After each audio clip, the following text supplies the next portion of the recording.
Welcome to Pick Up and Deliver, the podcast where I pick up my audio recorder as I head out for a walk and deliver an episode to you while I stroll around. I'm Brendan Riley.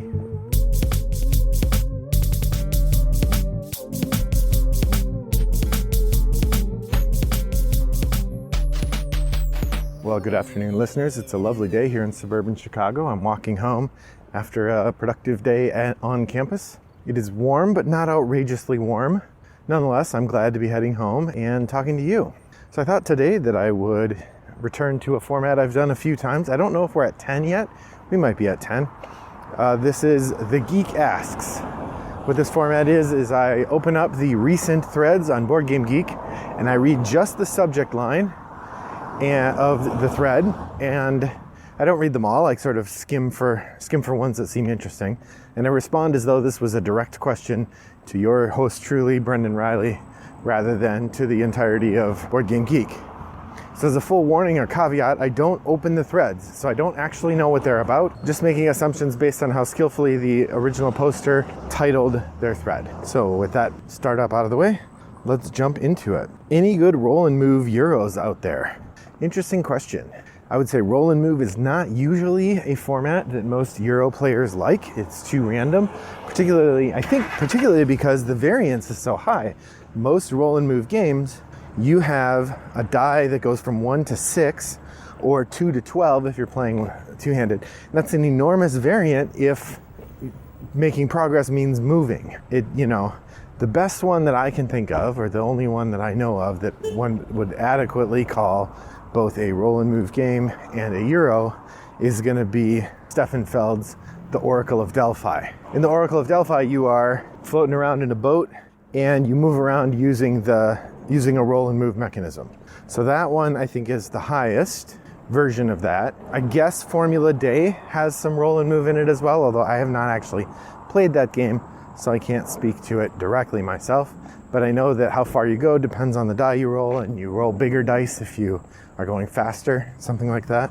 So I would say Oracle of Delphi is the place to start, poster. Other than that, I can't think of any that have a consistent roll and move as a mechanism. I would say if you were going to make a Euro that had roll and move, one, reducing the variance on the dice would make a big deal. So instead of having a die that goes 1 to 6, maybe make a special die that's like 2, 2, 3, 3, 4, 5, or something like that.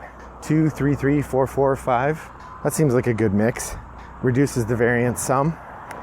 You also could add in some dice mitigation and include some things you do that aren't rolling to move. So maybe you roll every time and then you decide what to do with the die, and one of the things you can do with the dice is move. These are all elements that could be used to mitigate the rolling and moving part. I mean, for me, a big part of it would be thematically, why is rolling and moving a thing? Why is the distance you can go variable? This is something I ask my game design students when they default to roll and move as their mechanism. The first question I ask them is, well, what thematically governs the rolling and moving like this? How come sometimes you can move 1 space and other times you can move 6 spaces? And it's not to say that they absolutely have to have a good answer for that, but I at least want them to think about it so that they've come to terms with why are they making the choice they're making in their design. All right, there we go. Games that give you a free turn. It's interesting. This actually seems to connect for me to the question of roll and move. In both cases, a free turn or making you lose a turn are dramatic elements because they really reward somebody. Thinking about games that give you a free turn. There are a number of games that give you extra actions. So like Dominion, you could argue, are Dominion type games that give you an extra chance at scoring or an extra chance at playing a card. Those are extra actions, which is kind of like an extra turn. I'm trying to think of any Euro games. I know that there are some that will let you just take a whole nother turn, but there's not that many. Because again, if the turn is the central thing you get to do, getting to do a second turn ends up really feeling very dramatic as an activity. I guess the closest, one of the ones I would think of is Wingspan. In Wingspan, there are some birds you can play that will let you play a second bird, which is essentially an extra turn. I would say those are 2 examples. I know there are more. If you have ideas about that, you can go to Boardgamegeek Guild 3269 and look for a thread about this if you want to add ideas to our guild, or if you go to the website, rattleboxgames.com, and look for the show notes for this particular episode, I will have links to all of the threads that I'm talking about on that page. So you can look at the thread directly and comment on it. All right, continuing along. Looking for a heavier, tight resource management solo game. Heavier, tight resource management solo game. I mean, my first instinct would be Nemo's War. In Nemo's War, you are driving this submarine around and you've got a couple different resources involving your ability to do stuff, and you have to manage those resources, and it's very tight. It's really easy to lose. I would say the same goes for Under Falling Skies, but I wouldn't call that game heavy. So those are my two answers for that one. All right. Why do I see a different editor commenting a blog post versus a forum thread? So if you're new to Boardgamegeek, you'll know that they introduced a new design template about a year ago now, it seems like, and they've been slowly integrating that template to different pieces of the site as they go along. I think they're heavily testing it so that when they add it to a new piece of the site, it works very well.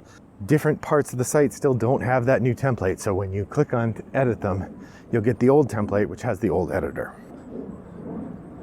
Any wilderness open survival games? That's an interesting question. I am not aware of any. I'm sure there are some. I wouldn't call Parks a survival game. That game about surviving a war, which is called My Something War, can't remember the middle name. That one is a survival game, but not an open wilderness survival game. Maybe the closest you'd get would be Robinson Crusoe. In that game, you are on a beach and you have to try to survive. I don't know if I'd call it open, though. There are a few different paths you can take to survival, but generally there's a format that you have to follow, and there's a story of something you're trying to achieve. So maybe that would not be open. Good question, OP. I don't have an answer to that one. That's Brian Knaus. When do people get to start posting events? This is a question about BGG and not one I have an answer to. But I would say in general, once you've developed a reputation with your group, then they can trust you to start posting events and you can enjoy your time with them. Deception, Murder in Hong Kong. Yes or no? I think yes. It's a good game. My play of it was all right, but I recognized the things in it that made it interesting. If I didn't already have other social deduction games in my orbit, or if I were somebody for whom social deduction games are the most exciting and I wanted more of them, yes, Deception, Murder in Hong Kong is definitely one worth looking at and perhaps getting. I really like auto racing / chase / getaway games, but I have no one to play with. Therefore, looks like this person is maybe selling their collection. That's too bad. All right. Games in which the rules got the better of you. There aren't many games like that for me because I am a masochist with regard to games rules. I know that Lords of Ziddit was very hard to learn from the rulebook. I did learn it a couple times, but when I went to play it recently, I watched a how to play video and it explained it so clearly, and then the rules made sense after that. So that part makes sense. However, the rules by themselves were very confusing, and even during play, there were elements of the rules that we had to just, as a group, make a ruling because it wasn't clearly defined. I'll talk about that more in an upcoming Shooting from the Hip episode in which I will give my impressions of Lords of Ziddit. Another game whose rules completely confounded me and actually did defeat me would be Apocrypha adventure card game. I have tried to learn this game several times, and none of the times was I able to successfully navigate it such that I felt confident about how I played. It's really disappointing because it was a game that I was very excited to try. I was definitely going to solo it. I'm still holding out hope. I have not sold or given away my copy yet, so I may give it a try one more time. Thus far, it has not made it to the table successfully. Whew. Kingdom Death Monster Sale, Pacific Northwest, $2,000 or best offer. Wow. How much Kingdom Death Monster stuff do you have to ask for $2,000 for it? More importantly, who's spending $2,000 on Kingdom Death Monster? I guess maybe if you really, really love it and you know you're going to play it a lot. I probably can't speak if I look at how much I spent on Netrunner or how much I've spent on Arkham Horror. I don't think it's $2,000, but it's certainly a lot of money. Card-heavy replayable board game. Looks like, oh, this is somebody looking for a card-heavy, replayable board game. I mean, obviously the key game in that genre would be Through the Ages.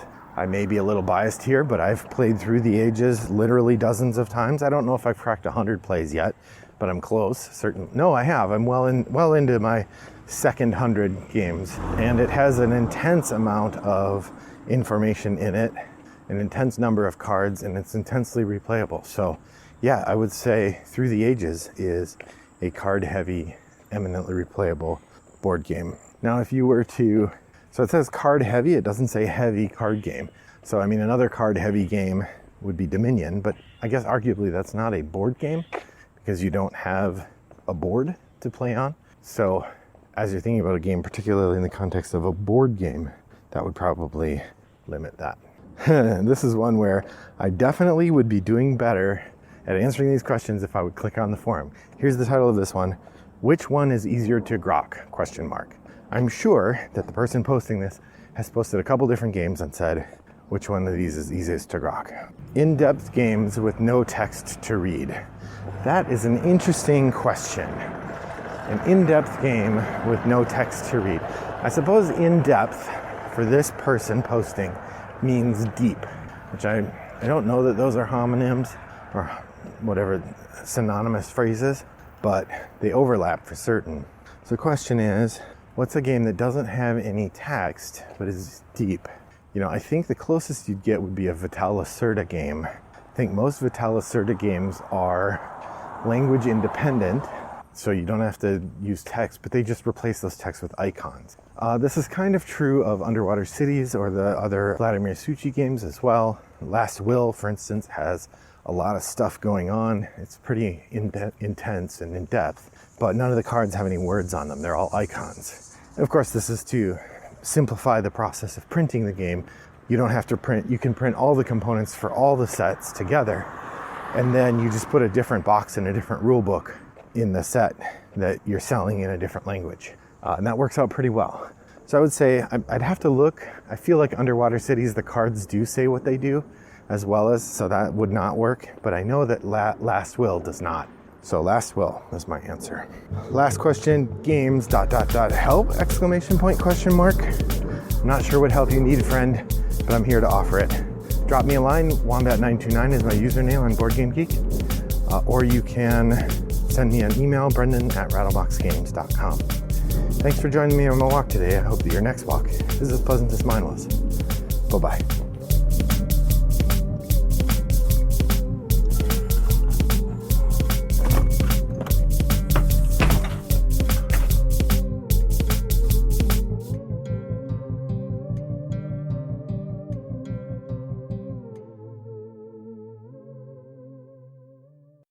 Brought to you by Rattlebox Games.